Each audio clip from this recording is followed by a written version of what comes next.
एक line notes भेज दूंगा, इसको एकदम अच्छे से कर देना आप। देखो इंडस्ट्री जो होती है वो लोगों को नौकरी देती है, और इसकी नौकरी जो होती है एग्रीकल्चर से ज्यादा स्टेबल होती है। ठीक, जितना ज्यादा इंडस्ट्रियलाइजेशन होगा मतलब इंडस्ट्रीज बढ़ेगी, उतना ही मॉडर्नाइजेशन आएगा, मतलब नई टेक्नोलॉजी आएगी और ओवरऑल प्रोस्पेरिटी बढ़ेगी। इसी कारण से जब 5 ईयर प्लान्स बनाए गए तो इंडस्ट्रियल डेवलपमेंट पे बहुत ध्यान दिया गया है कि ज्यादा से ज्यादा देश में क्या की जाए, इंडस्ट्रीज को बढ़ावा दिया जाए।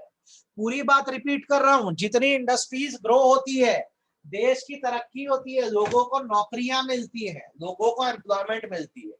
तो जब गवर्नमेंट 5 ईयर प्लान्स बना रही थी तो उसने पूरी कोशिश करी कि ज्यादा से ज्यादा इंडस्ट्रीज को डेवलप किया जाए। जब हम आजाद हुए थे तो हमारे यहाँ इंडस्ट्रीज बहुत लिमिटेड थी। ठीक है, कॉटन, टेक्सटाइल, जूट इंडस्ट्री, कुछ ही इंडस्ट्री हमारे यहाँ थी। ठीक, बड़ी इंडस्ट्रीज में आयरन एंड स्टील फर्म्स थी, जो एक जमशेदपुर में थी और एक कोलकाता में थी। उसके अलावा ज्यादा इंडस्ट्रीज हमारे यहाँ थी नहीं। आपको ये बात पता होनी चाहिए, क्लियर होनी चाहिए। इंडिपेंडेंस के टाइम हमारे यहाँ ज्यादा इंडस्ट्री नहीं थी। कुछ इंडस्ट्री थी जैसे cotton, textile,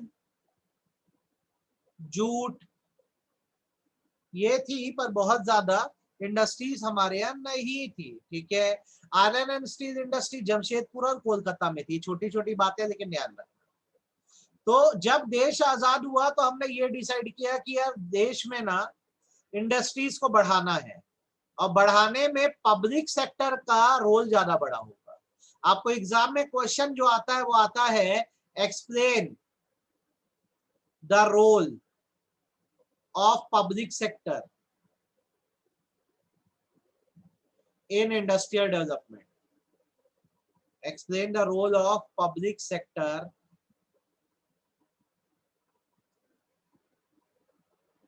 in industrial development. ये क्वेश्चन आपको पूछता है, ये ध्यान रखना।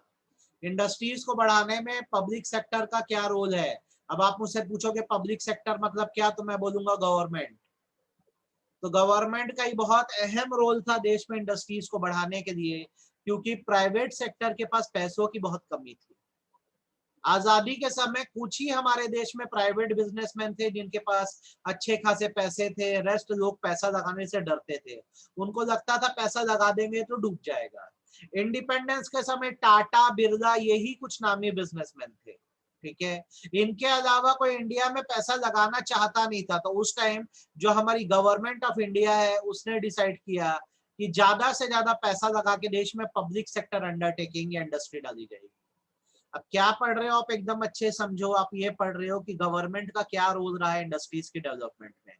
तो रोल नंबर 1, प्राइवेट सेक्टर के पैसा बहुत कम था। जैसे आज तो बड़े बड़े प्राइवेट बिजनेसमैन है, उस टाइम केवल टाटा, बिरला ही हुआ करते थे। तो क्योंकि वो लोग पैसे लगाते नहीं थे तो गवर्नमेंट ने खुद ही इन्वेस्टमेंट कर करके बड़ी बड़ी पब्लिक सेक्टर अंडरटेकिंग्स इंडिया में स्टार्ट कर दी। आपको फर्स्ट पॉइंट समझ आया कि नहीं आया, ये बताओ। दोनों अलग अलग है भाई, टाटा अलग है, बिरला अलग है।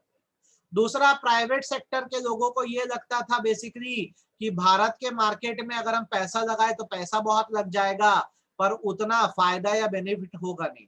उस टाइम के बिजनेसमैन की सोच ये होती थी कि आज मैं 1 करोड़ अगर लगा रहा हूं भारत में तो मेरी उतनी कमाई नहीं होगी, लेस प्रॉफिट होगा। तो उस चक्कर में वो इंडिया में पैसा लगाता ही नहीं था, यहाँ बिजनेस स्टार्ट करता ही नहीं था। तो गवर्नमेंट ने ये कहा बेसिकली कि हम बड़े लेवल पे पैसा लगाएंगे और काम चालू करेंगे। और तीसरी बात, गवर्नमेंट का मोटिव जो है था सोशल वेलफेयर मोटिव था। तो जब गवर्नमेंट ने इंडस्ट्रीज में पैसा लगाया तो उससे लोगों का भी भला हुआ।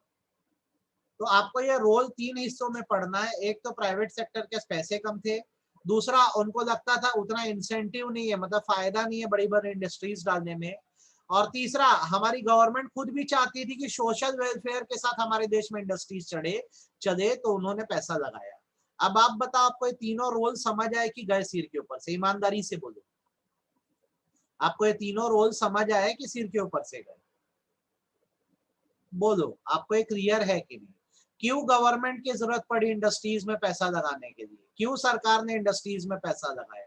क्योंकि प्राइवेट सेक्टर के पैसा था कम, दूसरा उनको कम फायदा दिखता था प्राइवेट सेक्टर वालों को, और तीसरा, कोई भी सोशल वेलफेयर नहीं करना चाहता था तो गवर्नमेंट आगे आई, उन्होंने इंडस्ट्रीज में पैसा लगाया ताकि लोगों का सोशल वेलफेयर हो। तभी तो रेलवे की टिकट आज भी इतनी सस्ती है। सपोज करो प्राइवेट सेक्टर के हाथ में रेलवे दे दिए रहते तो आज तक तो हम बर्बाद हो गए रहते। टिकट का क्या रेट होता आप सोच भी नहीं सकते थे। तो ये तो पहले हो गई रोल की बात। अब मुद्दे की बात, जो चैप्टर है उस पर हम आते हैं। जैसे आपने ये पढ़ा लास्ट चैप्टर में, एग्रीकल्चर पे main focus first 5 year plan में किया गया था, जो 1951 से 56 तक चला। जो हमारा सेकेंड 5 ईयर प्लान था वो 1956 में चालू हुआ, 1956 में चालू हुआ है और 1961 में चला है। इसमें जो है पूरा फोकस दिया गया था इंडस्ट्रीज को बढ़ावा देने में, और हमारे देश में इंडस्ट्री को ग्रो करने के लिए सरकार ने इसी समय पॉलिसी लाई। इस पॉलिसी को IPR बोलते हैं, इंडस्ट्रियल पॉलिसी रिजोल्यूशन 1956। 1956 में गवर्नमेंट ने नए नए रूल्स लाए ताकि देश में इंडस्ट्रीज को क्या दिया जा सके, बढ़ावा दिया जा सके। ठीक है, आप मेरी बात को थोड़ा सा ध्यान से सुनना। हम 5 ईयर प्लान जब बनाते थे एक एक एरिया को टारगेट करते थे। 1951 से 56 का जो प्लान था उसमें हमने एग्रीकल्चर पे फोकस किया था, और 1956 से जो हमारा प्लान हुआ 1956 से 61 तक का जो सेकेंड प्लान था उसपे हमारा फोकस इंडस्ट्रीज पे था। तो यहाँ पर हमने 1956 में एक रूल बनाया, रूल का नाम था इंडस्ट्रियल पॉलिसी रिजोल्यूशन 1956।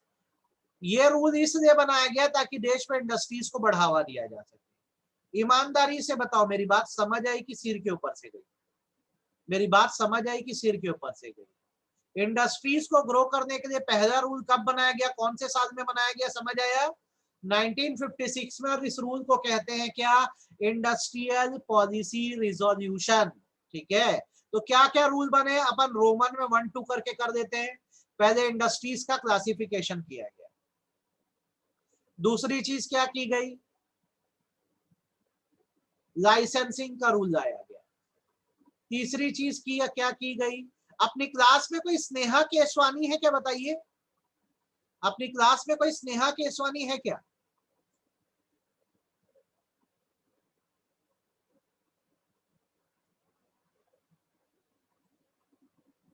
नहीं है। ये क्या दूसरे ग्रुप के बच्चे आके ना ऐड हो जाते हैं, बड़ा दिक्कत है। तो ना देखो 1956 में इंडस्ट्रीज को लेकर पहली पॉलिसी बनी हमारे देश में। ठीक है, इंडस्ट्रीज को लेकर पहली पॉलिसी बनी 1956 में, जिसमें हमने ये डिसाइड किया कि कुछ ऐसा करेंगे कि देश में इंडस्ट्रीज एकदम ग्रो कर जाए। तो सबसे पहले क्या किया बेटा, हमने इंडस्ट्रीज को क्लासिफाई कर दिया। ठीक है, 3 हिस्सों में क्लासिफिकेशन किया, स्केड्यूल ए, स्केड्यूल बी और स्केड्यूल सी। ठीक, स्केड्यूल ए को आज की डेट में मैं पब्लिक सेक्टर बोलता हूं। आपको मैं सिखा दे रहा हूं ताकि आपको याद रहे। स्केड्यूल बी को मैं जॉइंट सेक्टर बोलता हूं, और स्केड्यूल सी को मैं प्राइवेट सेक्टर बोलता हूं। इंडस्ट्रीज को 3 हिस्सों में बांट दिया गया। जो इंडस्ट्री शेड्यूल ए में आती थी उस पर फुल गवर्नमेंट कंट्रोल होता था, प्राइवेट सेक्टर को उसमें कोई मतलब नहीं होता था। ठीक है, 1956 में 17 ऐसी इंडस्ट्रीज रखी गई जिस पर फुल गवर्नमेंट कंट्रोल होगा। ठीक है, और इन इंडस्ट्रीज को शेड्यूल ए में डाला गया।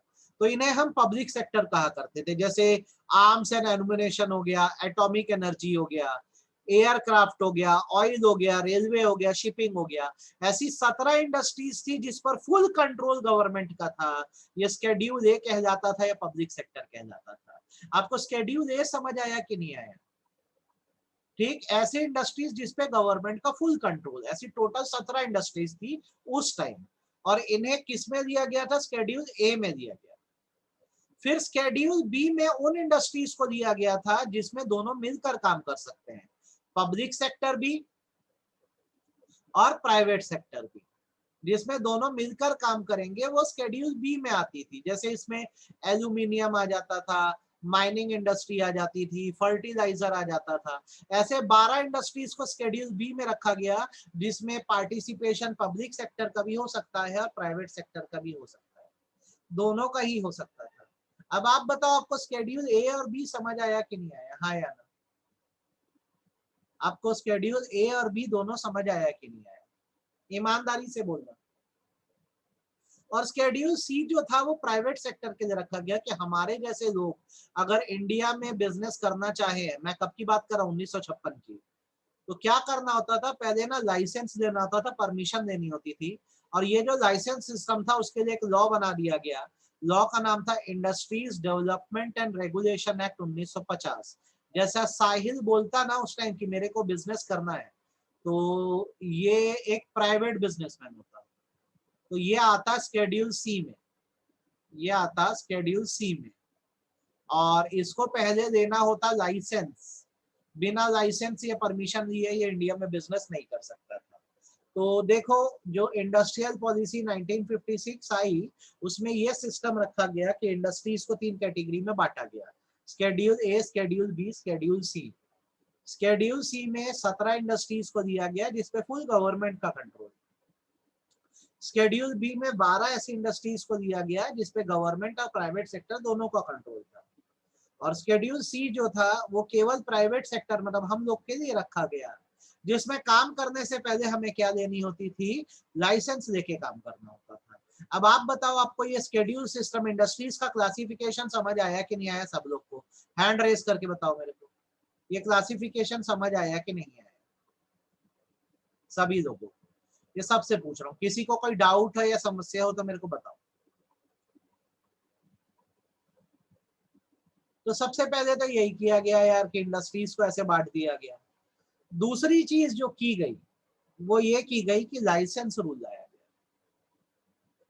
अगर कोई गवर्नमेंट के लिए नहीं था लाइसेंस रूल, समझना, ये प्राइवेट इंडिविजुअल के लिए था, ये प्राइवेट बिजनेसमैन के लिए था।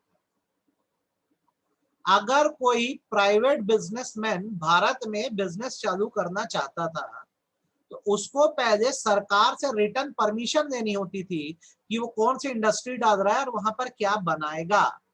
तो ये परमिशन उसको कब कब लेनी होती थी, जब वो नई इंडस्ट्री सेट करता था, नई इंडस्ट्री डालता था तब पर परमिशन लगती थी। अपने इंडस्ट्री को एक्सपैंड करता था, बढ़ाता था तो भी परमिशन लगती थी। और जब वो डाइवर्सिफिकेशन करता था, डाइवर्सिफिकेशन मतलब होता है adding a new line of business, adding a new line of business, एक नया बिजनेस चालू करना। ठीक है, एग्जांपल, मैं पेपर इंडस्ट्री चलाता था, इसका लाइसेंस मेरे पास था। ठीक है, पेपर इंडस्ट्री के साथ साथ अब मैं शुगर इंडस्ट्री चालू करना चाह रहा था, तो ये डाइवर्सिफिकेशन कहलाया, अपने काम के साथ नया काम चालू करना। अगेन इसके लिए भी बोला गया कि आपको लाइसेंस देना पड़ेगा। तो गवर्नमेंट ने रूल ला दिया था कि हमारे जैसे प्राइवेट बिजनेसमैनों को अगर भारत में काम करना है ना भैया, तो चालू करते टाइम भी लाइसेंस लेना होगा, बिजनेस को एक्सपैंड करना चाहोगे तो भी लाइसेंस लगेगा, और डाइवर्सिफिकेशन यदि तुम करोगे, डाइवर्सिफिकेशन मतलब कुछ नया काम भी चालू करोगे तो भी बिजनेस में लाइसेंस लगेगा। आपको ये लाइसेंस का रूल समझ आया कि नहीं, हमारे देश का कि नहीं आया, ये बताओ। अच्छे समझ आया कि नहीं, लाइसेंस का रूल क्लियर है कि नहीं सभी लोगों को? आपको समझ आ रहा है 1956 में क्या क्या हुआ? सबसे पहला इंडस्ट्री को 3 हिस्सों में बांट दिया गया, स्केड्यूल ए बी सी। दूसरा क्या किया गया, लाइसेंस रूल लाया गया कि प्राइवेट बिजनेसमैन को इंडिया में बिजनेस चालू करना है तो क्या लेना पड़ेगा, लाइसेंस लेना होगा। तीसरी चीज, इंडिया में स्मॉल स्केल इंडस्ट्रीज को बढ़ावा दिया गया, इंडिया में स्मॉल स्केल इंडस्ट्रीज को बढ़ावा दिया गया। स्मॉल स्केल इंडस्ट्रीज बेसिकली ये माना जाता था पहले कि वो होती है जिसमें इन्वेस्टमेंट 5 लाख रुपए तक का होता था, फिर बाद में लिमिट को चेंज करके इसको कर दिया गया 1 करोड़। ऐसी इंडस्ट्री जिसमें इन्वेस्टमेंट 1 करोड़ तक का है उसे बेसिकली स्मॉल स्केल इंडस्ट्री बोलते हैं। तो सरकार ने कोशिश करी कि देश में क्या है, स्मॉल स्केल इंडस्ट्रीज को बढ़ावा दिया जाए। तो कैसे बढ़ावा दिया गया स्मॉल स्केल इंडस्ट्रीज को, तो सबसे पहले तो ज्यादा से ज्यादा स्मॉल स्केल इंडस्ट्रीज को सेट करने की बात की गई क्योंकि ये लेबर इंटेंसिव होती है, यहाँ पे लेबरों का ज्यादा उपयोग होता है। बड़ी इंडस्ट्रीज तो क्या करती है, मशीन रख देती है, यहाँ पे लेबर से ज्यादा काम होता है तो लोगों को नौकरियां ज्यादा मिलती है, इसलिए स्मॉल स्केल इंडस्ट्रीज को ज्यादा बढ़ावा दिया गया। देखो एकदम अच्छे से मेरी बात को सुनो, इंडस्ट्रियल पॉलिसी 1956 में आई है, इसके आने के बाद सबसे पहले इंडस्ट्रीज को 3 टुकड़ों में बांटा गया, लाइसेंस का रूल आया गया, बिना परमिशन के काम चालू नहीं कर सकते। और तीसरा स्मॉल स्केल इंडस्ट्रीज को बढ़ावा दिया गया, ऐसी इंडस्ट्री जिसमें आपका इन्वेस्टमेंट 1 करोड़ तक होगा। तो इसमें आप इस बात को ध्यान रखिए, इसके इंपॉर्टेंट पॉइंट क्या है। स्मॉल स्केल इंडस्ट्री लेबर इंटेंसिविटी है, लेबर्स के ज्यादा उपयोग होता था, तो उसको गवर्नमेंट ने बढ़ावा दिया ताकि लोगों को नौकरियां मिले। दूसरी बात, बड़ी फर्म से इनका कंपटीशन था स्मॉल स्केल इंडस्ट्रीज का, तो गवर्नमेंट ने क्या किया, बहुत सारे मेजर्स दिए ताकि क्या किया जा सके, स्मॉल स्केल इंडस्ट्री को ग्रो कराया जा सके। तो क्या मेजर दिए, कुछ प्रोडक्ट्स का रिजर्वेशन कर दिया, मतलब कुछ प्रोडक्ट ऐसे थे जिसको केवल स्मॉल स्केल इंडस्ट्री बना सकती थी, कोई और नहीं बना सकता, लार्ज स्केल इंडस्ट्रीज नहीं बना सकती। सिमिलरली बहुत सारे कंसेशन दिए गए स्मॉल स्केल इंडस्ट्रीज को, फायदे दिए गए, मतलब इन पे एक्साइज ड्यूटी बहुत कम लगती थी। एक्साइज ड्यूटी मतलब प्रोडक्शन टैक्स होता है, ये बहुत कम लगता था। उसके बाद बैंक से इनको इंटरेस्ट बहुत कम रेट पे मिलता था, बाकी बिजनेसमैन को ज्यादा रेट पे मिलता था। तो ऐसे बेसिकली स्मॉल स्केल इंडस्ट्रीज को बचाया भी गया और ग्रो भी कराया गया। अब आप बताओ, आपको ये तीनों कंसेप्ट समझ आया कि नहीं आया, हाँ या ना? आपको ये समझ आया कि नहीं आया, आप ये बताओ मेरे को, आपको ये क्लियर है कि नहीं है? सभी लोगों को हैंड रेस करके बताओ, जैसे बताना है बताओ। कौन सा फर्स्ट पॉइंट आदित्य? क्लियर है? तो यार ये आपका इंडस्ट्री की पोजीशन थी। क्या है, स्मॉल स्केल इंडस्ट्री जैसे पापड़ बनाना, अचार बनाना, ये सब काम में बड़ी बड़ी मशीनें नहीं लगती है बेटा। इस काम में क्या होता था, लेबर्स का इस्तेमाल होता था। तो स्मॉल स्केल इंडस्ट्रीज जैसे गवर्नमेंट ने प्रमोट किया, तो इससे क्या था, लोगों को नौकरियां बहुत मिली, लोगों को एम्प्लॉयमेंट मिला। ठीक है, ये बात ध्यान रखिए आप, ये आप ध्यान रखिए। ठीक, अब मेरी बात को सुनो, सिर्फ इतना सही आपका चैप्टर नंबर 4 है।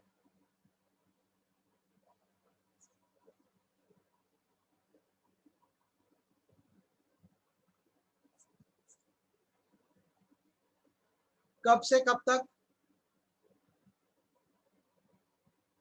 छोटे चैप्टर है पर बहुत इंपॉर्टेंट है, अच्छे से करना। आपको ये चैप्टर समझ आया कि नहीं आया, आप ये बता दो मेरे को। आपको ये चैप्टर समझ आया कि नहीं? फॉरेन ट्रेड चैप्टर नंबर 5 है आपका।